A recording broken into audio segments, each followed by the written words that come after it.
What's happening? Thanks for joining me on this Friday. And yes, we are live. The original plan was to have this be a recorded podcast, but some plans have changed. So I'm going live today. Thanks for joining us. We appreciate you. Hopefully you had a great Christmas season, enjoyed the holidays with your family, with your friends.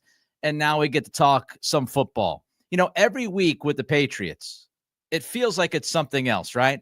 It feels like something else goes wrong. Something else tells us that there is a problem. And I thought this week the Patriots were going to mostly skate because they played well as they could have, really, against the Buffalo Bills last weekend.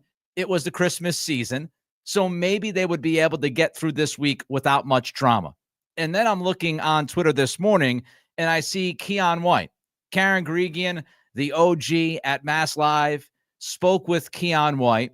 And Keon White is one of those guys that we've talked about on this podcast a bunch of different times, being a blue chip guy, right? One of the most promising young players in this organization. You got Drake May, you got Christian Gonzalez, you've got Christian Barmore. Hopefully he gets back healthy. And then you get to that next level, and that next level is mostly led by Keon White. He is supposed to be one of the young cornerstone players for your defense. He's supposed to be one of the most exciting players in this program right now. And you would hope that Keon White was happy with the organization, happy with how things are going. Apparently, that is not the case. Karen Guregian writes that she spoke with Keon White in the locker room. And here's what Keon said, quote, "I'm going to try to get through these next two games and then figure it out after that and see where the cards may lie for my future," unquote. Guregian writes, that sounded a bit more bleak than expected from the would-be star, especially the part referring to his future. What did White mean by where the cards may lie? Did he mean his fit with the defensive scheme, or literally his future with the team? White answered, quote, "Just in general, in terms of everything. I mean, anything is possible. It's the NFL. Anything can happen year to year. It's a production-based business. It is what it is. You just figure out where you go. Something's got to change. That's the way I feel at this point," unquote. Karen writes, asked if he thought he needed more time to reflect on whatever the issues are and adjust his mindset going forward. White said he did not need time. He already knew the score. Quote, "It's the honest truth. I operate in black and white. So if it is, it is. If it ain't, it ain't. And I feel like I'm not playing good run defense. It's a multitude of reasons why. It's an internal thing we need to figure out. I don't think it's just one thing. I think it's a lot of things. First and foremost, it's me. I need to improve me and being on the same page with what the coaches want. But I think it's a lot of other things as well. Without going too much into details, that's how I feel," unquote. So Keon White, obviously not happy. He's not happy with his role within this defense. He's not happy with how he's performing. He's not happy that he's not necessarily on the same page as the coaching staff. And earlier this week, Gerard Mayo spoke to the media about Keon. And here's what Mayo said, quote, "He's taking steps to get better for these last couple weeks of the season. That's doing extra work. That's doing extra treatment, extra in the weight room, all of those things. Hopefully, we get the Keon that we all want to see here on Saturday. Hopefully we get the Keon that we all want to see here on Saturday." That would lead you to believe that Gerard Mayo is unhappy with Keon White, because Keon White has not been the Keon White that the coaching staff wants him to be or expected him to be. Remember, before the season kicked off, during camp, Gerard Mayo, some of the other coaches highlighted Keon White. He was talking more to teammates. He was being more of a leader. He was putting the work in. And there were very high expectations for White this season. Now, it depends on how you feel about the player and what he's being asked to do, his production level. I know my buddy Greg Bedard has talked about this. The last 2 weeks, Keon has not been as productive. There's a reason for that. We'll get to it in a little bit. But Bedard would tell you that Keon White has been a good football player for this team this year, that he has made impact plays, that he has had many, many quote-unquote plus plays for Greg. But there's also no denying that Keon White is not jumping off the screen when you watch him this year, that those impact plays that he's making might have a little less impact than we anticipated or hoped for. I think Keion White has been fine. I think he was really good earlier in the year. But he's not happy. And Mayo is not happy with what White is giving this team right now. And it's a problem. It's a problem because, as I mentioned at the top, you don't have many young players on this football team right now that you feel can be the future of this team. The 2024 draft right now hasn't gone so well beyond Drake May. You're looking at the past drafts, the prior drafts under Bill Belichick. A lot of bad drafting for several years with this program. And so when you have somebody like White, who seems to have the potential you get excited for, you don't want that guy to be unhappy. You don't want the development to get screwed up. You don't want it to go sideways. Now, I'm not telling you it's gone sideways. I don't think we're there yet. But the two biggest problems about this Karen Guregian article with these quotes from Keion White, the first big problem is that White is not on the same page as the coaches. Why is that? Does White feel like he's being misused? Are the coaches misusing him? We know that White is a tweener, so to speak. He could play edge. He could play inside. He might not be particularly strong in either area in certain aspects of what he's being asked to do. But the fact that one of your young players that you want to bank on for the next 5, 6, 7, 8 years, the fact that one of those guys is saying he's not on the same page for all intents and purposes with the coaching staff, that's a concern. And we have to find out why they're not on the same page. Is it just a work thing? Because Mayo brought up the work ethic, right? Doing extra work, doing extra treatment, extra in the weight room. So does Jerod Mayo feel like Keion has not been putting the work in behind the scenes? Does White disagree with that? We knew from Keion White getting drafted that he was supposed to be a no-frills business guy, right? He was going to put the work in. That's what he was. He was serious. He was hardworking. And you would hope the potential of his athleticism and his size would fulfill this career that we hoped he would have. So is it the work ethic? Is it scheme? Is it lack of performance? I don't know what it is, but I am bothered by the fact that one of your better young players is not happy and is not on the same page as your coaching staff. That's a concern. The bigger concern, though, is that Keion actually said it. Keion White actually felt comfortable to speak with Guregian and tell her what he told her.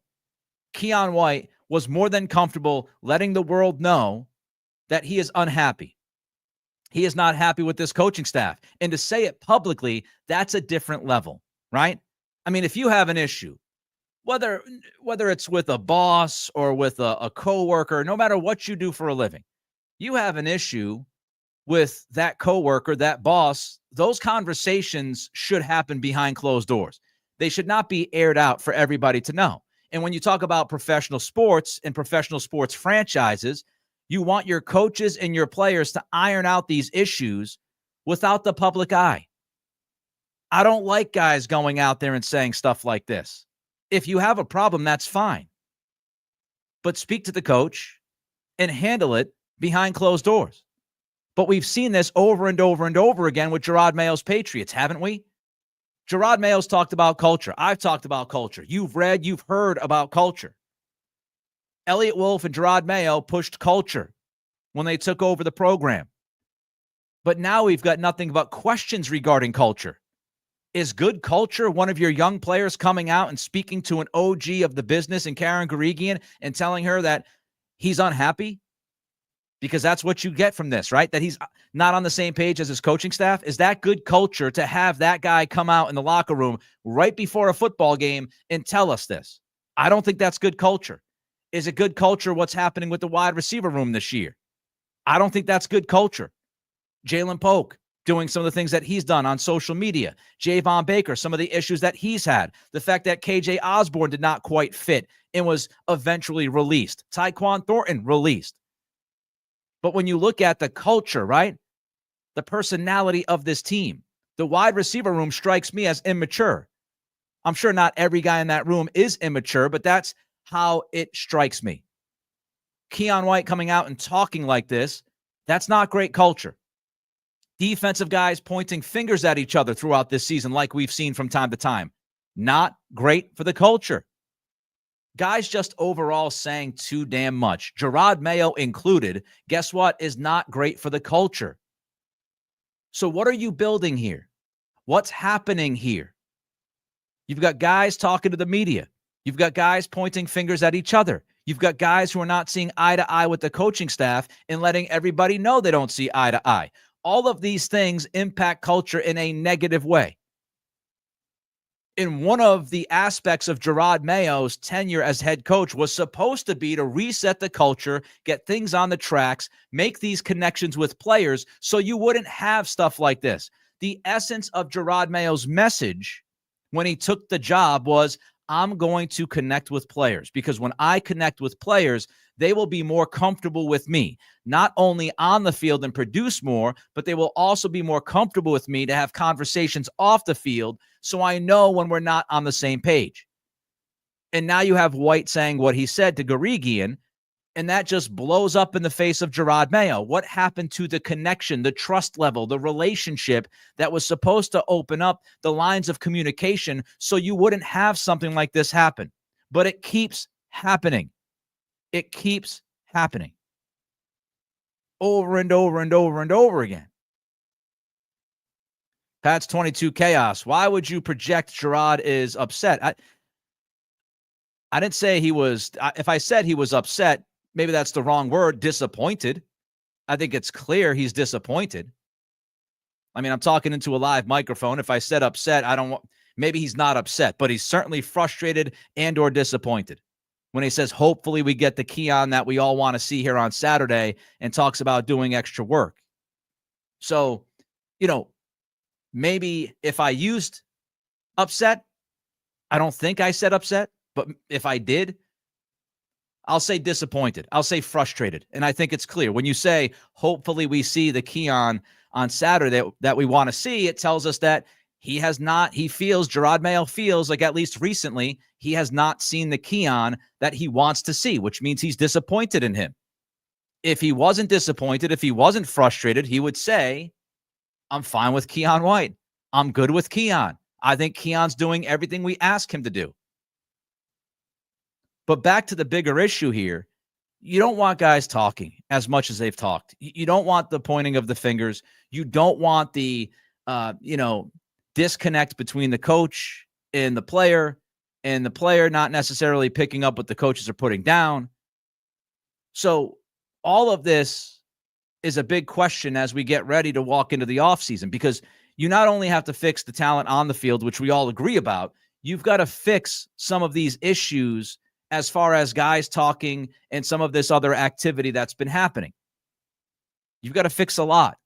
And if Gerard Mayo is going to stay here, like a lot of people that are reporting this stuff and are close to the situation are telling us that Mayo is going to be staying here, he's got to make sure that these guys in 2025 get a little bit more in line than they have this year.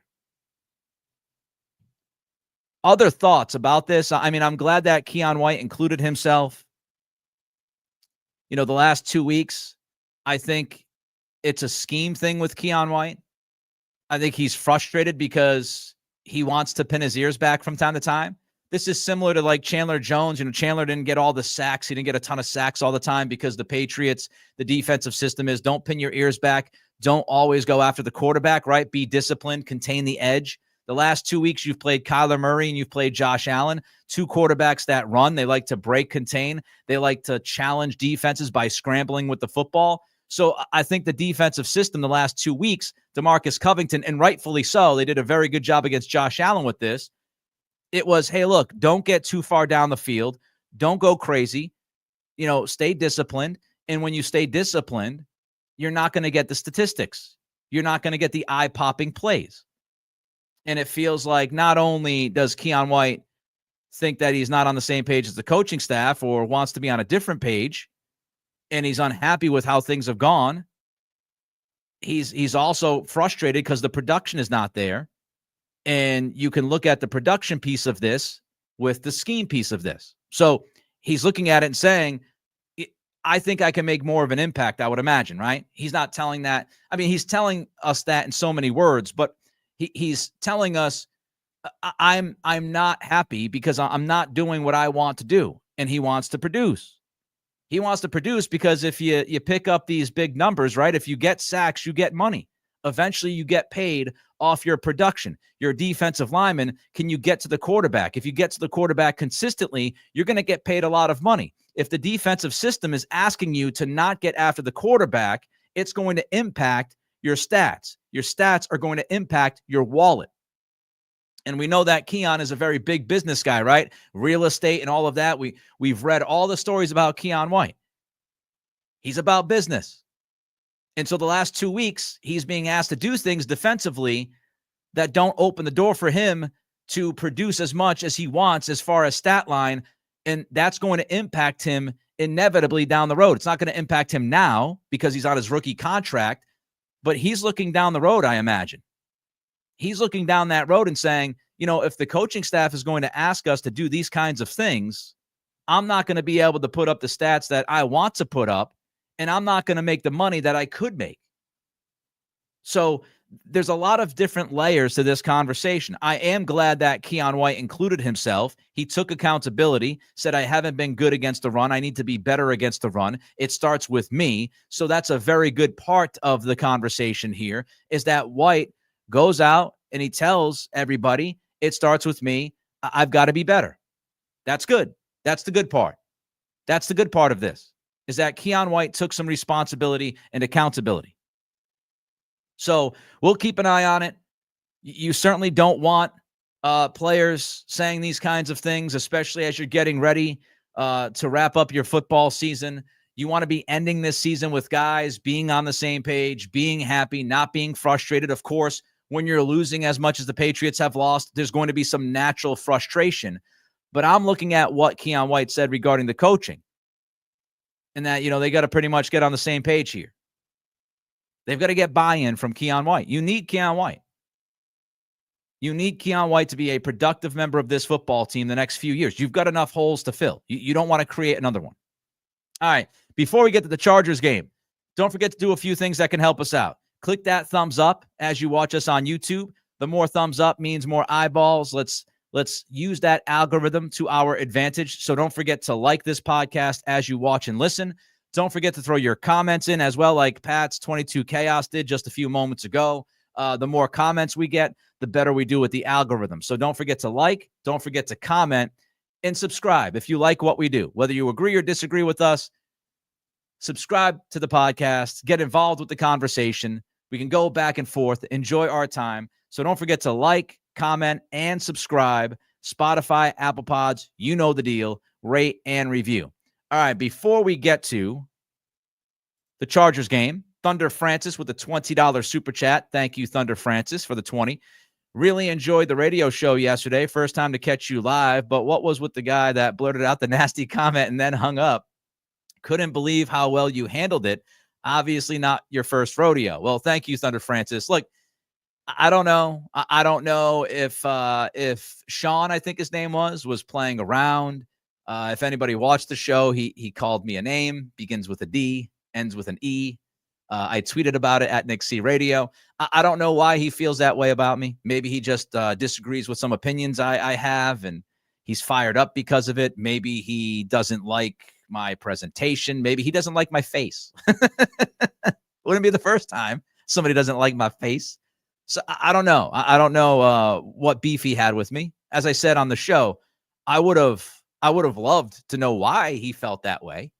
But he said what he said. So, people have said worse to me. So it's not the end of the world. I would like to think that if somebody doesn't like me on the radio or doing this podcast, if they met me in person and had a beer, they might feel a little bit differently about me.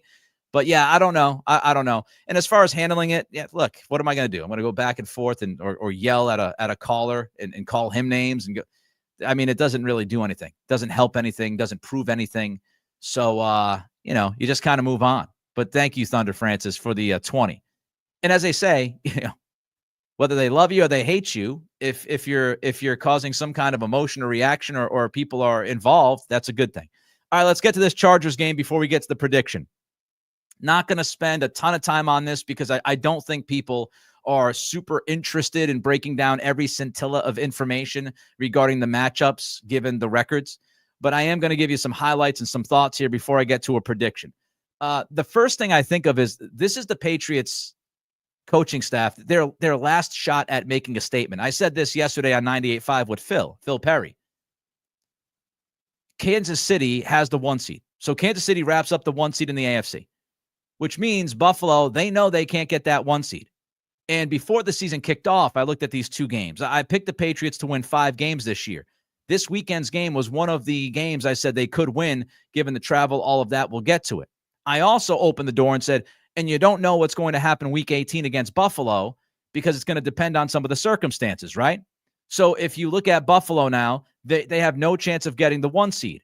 Who do they play week 18? They play the Patriots. Who do they decide to throw out there on the field? I don't know. Does Josh Allen play? If he plays, how much does he play? So next week's game, week 18, doesn't matter much to me because you got a team that's losing and is right now set for the second pick in the draft, playing their final game of the season. So I wouldn't be surprised if some guys start to think about vacations in the offseason. And then you've got Buffalo, who isn't fighting for anything necessarily. Now, if they lost to the Patriots last week, you could say they would want revenge. But I think Sean McDermott and company, they're looking at this and saying, we have no shot at the 1 seed. We've got nothing to prove against the New England Patriots. So if they do play Josh Allen and some of the other starters, how much do we see of those guys? So this, to me, tomorrow, Saturday's game against the Chargers, to me, is really the last shot at making a statement. If the coaching staff goes out there and they follow up last week's game with another good game, right? A better game, another step in the right direction, that's a very solid statement to end the year. If they go out there and they get thumped tomorrow by the Chargers, I don't care what happens week 18. Week 18 to me is off the map. It's all about Saturday. It's all about tomorrow's game against the Chargers. LA has had extra time to prepare. The Patriots are coming off their short week. Now, they had short travel because the game was in Buffalo, but they still are on a short week. LA had extra time. LA also has to travel cross country. They came in last night at 10 p.m., landed in Providence. I don't know how many of you saw the tweet, but the Chargers Twitter handle, they showed that the elevators at the hotels they were staying at, they're not working. So LA has already had some travel issues. They have to travel across the country. Tomorrow's game for them is going to be a 10 a.m. kickoff. Now, that has not made as much of an impact recently as it used to make years ago, teams traveling from coast to coast, but they're going to have to deal with it, and they've got to deal with the elements. It's going to be about 40, 41 degrees tomorrow. There's going to be some rain. We're talking about a team that plays in LA, a team that is accustomed to great/perfect weather when they play. So how do they deal with the elements? How do they deal with the travel? Justin Herbert, I don't know how much this is going to matter tomorrow in the game, but Herbert has struggled against the Patriots. Now, of course, that was the Belichick Patriots, but Justin Herbert, he has performed at his worst against the Pats. His completion percentage is 52.8%. That is the lowest against any opponent throughout Herbert's NFL career. He has 2 touchdowns. He has 4 interceptions. Those 4 interceptions are the most interceptions against any non-divisional opponent in Herbert's career. His passer rating is 59.5. That is the lowest passer rating against any opponent throughout his NFL career. There's a theme here. Herbert has struggled against the Patriots. Lowest completion percentage, lowest passer rating, most interceptions against a non-divisional opponent. Does he erase all of that tomorrow? Were those issues because of Bill Belichick and Steve Belichick? Or does Covington and Mayo take something from those prior meetings against Herbert and deploy that tomorrow against him, and we once again see Justin Herbert not be a very good quarterback against the New England Patriots? LA is motivated. They have a shot at the 5 seed. If they win out, they have a shot at the 5 seed. Now, what's that matter? Well, if they're the 6 seed, they're going to play the AFC North winner which is most likely at this point going to be Baltimore. If they finish as the 7th seed, they have to play at Buffalo in the wild card round. So you know that the Chargers want that 5 seed. The first step of getting that 5 seed is winning their last 2 games, starting with tomorrow's game against the Patriots. So a very motivated Chargers team. Fascinating football game. Let's look at the Patriots defense against the Chargers offense. Patriots were mostly damn good against Buffalo defensively, right? We know that their run defense wasn't very good, but you're going to give something up against Buffalo. Buffalo is so good offensively, but they did a great job against Josh Allen. I should note that Marcus Jones is out this week. That will impact the secondary. We'll see how Covington adjusts without Jones out there. It's also going to, of course, impact special teams with Jones not returning punts. But last week against Buffalo, Covington's defense did a very good job against Josh Allen. They played a ton of man coverage. That man coverage worked. The defensive line, again, this goes hand in hand with the Keon White stuff a little while ago. The defensive line played disciplined football. They weren't trying to rush all out on Allen. They were trying to trap him and keep him within the pocket, and they mostly did that. I mean, you're not going to complain about a Patriots defense when they allow Buffalo to score only 17 points after Buffalo was putting up 40-plus a week, pretty much, it felt like, for the last month. The question is, can Covington have back-to-back good game plans and back-to-back good performances from his defense? Can he do it twice in a row? Step in the right direction last week. Can he do it again tomorrow against Herbert, Jim Harbaugh, and the Chargers? Now, the Patriots, we know, they haven't done a very good job at getting pressure. Herbert's been very good against pressure this year. Actually, very good with a clean pocket. He has not turned the football over. He has not thrown a pick when he's had a clean pocket this season. So the only way you get Herbert to turn the football over is usually getting heat on him. The Patriots, they just have not been able to have a consistent pass rush. We know that. We've seen it all year long. So I'm going into tomorrow's game thinking the Patriots are very unlikely to get pressure because it's been a problem all year. And when you look at LA, they are 10th in the NFL in pass block win rate. So they've got a top 10 pass block win rate offensive line. And you look at the tackles. Joe Alt's a machine.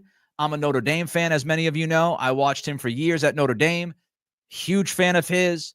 Knew he was going to be a stud. Pretty much everybody knew he was going to be a stud, and he has been a stud. You've got Alt at one tackle. You've got Rashawn Slater at another tackle. So you've got 2 behemoth tackles who are really good at what they do for the Chargers. So I just, when you combine the Chargers' talent up front and what they've done pass blocking with what the Patriots have up front and the Pats' inability to get to the quarterback, I think Herbert's going to have time tomorrow. I think he's going to have opportunities in the pocket with a clean pocket. The LA run game, they're 12th in run rate. So they'll run the football. They haven't been great at running the football, middle of the pack. If you look at DVOA, they're 16th in the league. But their run game sets up play action, and that means the Patriots have to be very responsible with their eyes. They have to be incredibly responsible with their eyes. We've seen Duggar and others in that secondary from time to time. They bite. The linebackers, right? The linebackers bite. Patriots have to be very responsible with their eyes because LA will throw a ton of play action at them tomorrow. So that's a huge aspect of this defensive game plan. The Chargers are not very explosive. It's kind of interesting. You think about Justin Herbert, you think about explosive offense. They're not a very explosive offense. They're 17th in points per game. They're 17th in yards per play. So they're smack dab in the middle of offense, really. And, of course, Ladd McConkey. Everybody's going to talk about him. You have to limit McConkey. He's by far their best receiver. We don't have to go through it. We know Jalen Polk versus McConkey. We get it. Jonathan Jones has to do a very good job against Ladd McConkey. If you can limit McConkey, the rest of the receiver core isn't spectacular. It's not very good for the Chargers. So if you could limit McConkey, you will have an opportunity to limit this Chargers offense. All right, we'll get to the Patriots offense in a minute. Don't forget, though, to like, comment, and subscribe to this podcast as you watch. Always appreciate every single one of you. The support is huge, huge to the success of this program. All right, let's look at Drake May, what he can do possibly against this Chargers defense, what AVP can do as a play caller. LA is 13th in defensive DVOA. They're a top 10 and top 8 passing defense. They're 8th in passing DVOA. They're in the middle against the run. So they're not necessarily great against the run. They're good against the pass. Derwin James is no joke. He's a terrific playmaker. And overall, they're a good defense. Now, they've had some slippage. Before slippage, the last month or so, they were a very good defense. But the more they've played, and don't forget, you've got a new staff, right? You've got Jesse Minter as the defensive coordinator coming along with Jim Harbaugh from college.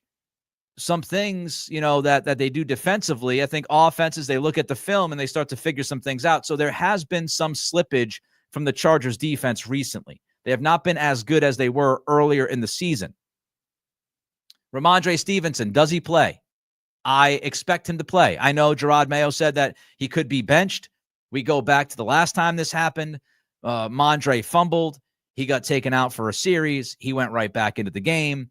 Then Mayo said that, he could be benched. And then that following game, he sat out the first offensive series, and then he was right back out there. I do not think Ramondre Stevenson will be benched for the entire game, but I would not be surprised if Antonio Gibson starts the game at running back. Alex Van Pelt on a short week against Minter.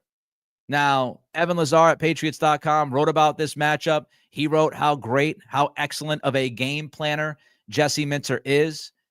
He studies what you do offensively. It's kind of a simple philosophy, but he takes what you do and he wants to take that away from you. And so Minter is going to be a very difficult task for Van Pelt. This is a challenge for Van Pelt tomorrow because Minter is a very respected defensive coordinator. And not only does he game plan well, he also likes to mess around up front. We've had teams that get exotic. They, quote unquote, spin the dial up front, right? To try to confuse the quarterback. Other teams don't do as much of that. LA does that. LA does, in fact, spin the dial. They do get a little exotic up front. They try to play games. They try to confuse the quarterback. They play lots of zone coverage. Now, will they do that this week? I don't know. The Arizona Cardinals played a ton of zone coverage during the year, and then they played the Patriots, and they played a bunch of man because Arizona looked at the wide receivers of New England and said, yeah, we can play man coverage against these guys. We're not worried about it.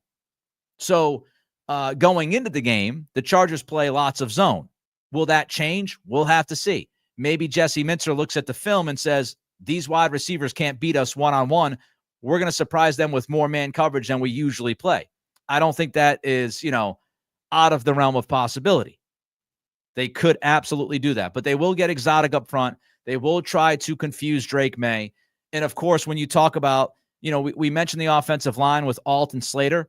When you talk about their defensive line, they've got two guys on the edge that can get to the quarterback. They've got Joey Bosa. They've got Khalil Mack. Khalil Mack has been very good this year. Even though he's in his early to mid-30s, guy is still getting the job done. So you've got Bosa, you've got Mack against the tackles. So that's going to be a very tough challenge for Vidarian Lowe, a very tough challenge for Trey Jacobs. By the way, Vidarian Lowe had a good week last week, as did Mike Onwenu, as did Ben Brown. So we talked a lot about this offensive line. Vidarian Lowe bounced back very well after that debacle against Arizona. But he's going to have a tough matchup this week. Those two tackles against those two rushes, very, very difficult, especially with all the stuff that LA likes to do up front. If I'm Van Pelt, I keep it quick and simple for me. Quick and simple. Don't play games. Don't get caught on third down. You do not want to have third down obstacles in your way in this game. LA is the 10th best third down defense in football. So you've got to do a very good job on first and second down, or you're not going to move the ball against this team. Because if you're looking at third down and medium, third down and long, Minter is going to get super exotic. Again, he's going to spin that dial. He's going to throw the kitchen sink at Drake May and try to confuse him and try to confuse the receivers. You don't want that. I want to see this offense go quick and simple with May. Just move the ball. First and second down, try to get 5-6 yards at a time. If you can look at 3rd and 3, 3rd and 4, you have a much better shot at moving the ball against this defense. And that's, generally speaking, that's how it works, right? If you have better first and second down offense, you're more likely going to move the ball, right? That's the Captain Obvious walking into the room. But especially against this defense, because this defense is a top 10 third down defense, and this defense likes to mess around. So you get to third down, Minter's going to play some games, and he's more apt to play those games if it's third and medium, third and long. So this specific matchup, it's even more crucial to have productivity on first and second down, which means you're going to have to try to run the football. And again, LA's running defense has not been great. It's 17th in rushing DVOA. So you might have some shots at running the football. All right, let's get to the game prediction. Before we get to that, just a couple of other game notes to set this up. The Chargers, they have the number 1 red zone defense in football. This is the best red zone D in the league. And we know that the Patriots have had some problems in the red zone. And that's, putting it lightly. So you've got a Patriots offense that has had problems in the red zone, and they're going against an LA defense that has been the best red zone defense in the NFL. Tough matchup. Herbert, he's just done an unbelievable job of taking care of the football. Again, this Chargers offense is not very explosive, but they take care of the ball. Herbert has only 3 interceptions this year, and he's had 1 interception in each of the last 2 games. So before the last 2 weeks, Herbert had 1 single solitary pick the entire year. He's taking care of the football. He's not going to give you extra chances. Will Van Pelt help Vidarian Lowe against Khalil Mack? I think you should. I think you should at least entertain that idea.